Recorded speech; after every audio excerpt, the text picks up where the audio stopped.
Everybody, welcome back. All right, so what we're doing today is we got this bucket here. Now this was our tomatoes from last year, and so the soil here is actually pretty good soil. It's moist. It's broken up pretty nice. This is actually pretty decent soil now. Because between the fertilizer that we put into it last year, as well as just the time spent with like the dead leaves and stuff growing in it, so we have a pretty good base here. So this is last year's tomato. It's going to be this year's potatoes. So now what I've done here is I've prepared a potato that was starting to grow the eyes here.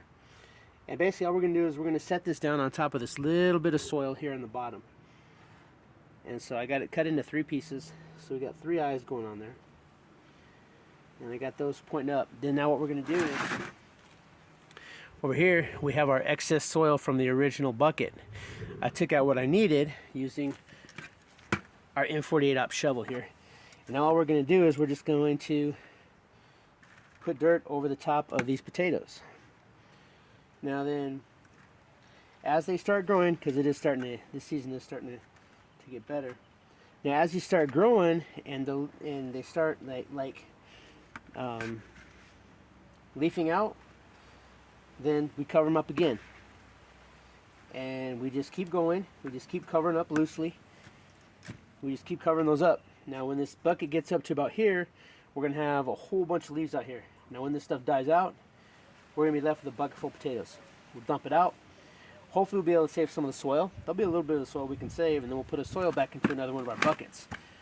And then that way we can start building a good soil base.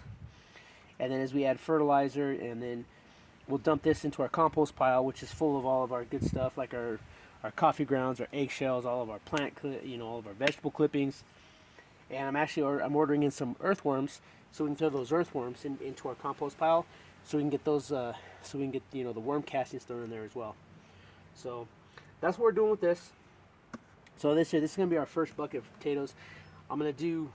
My intent is to, every month, I'm going to do a brand new bucket. Now, because I figure you get a 5-gallon bucket of potatoes, that's a good amount of potatoes going on there. And if I get one of these going every month, then by the time when they start to actually are ready to eat, then the next month we already have them growing. And then as we empty the buckets out, we'll just start putting new buckets out there. And so ideally, I want to have a fresh bucket of potatoes every month for us to eat.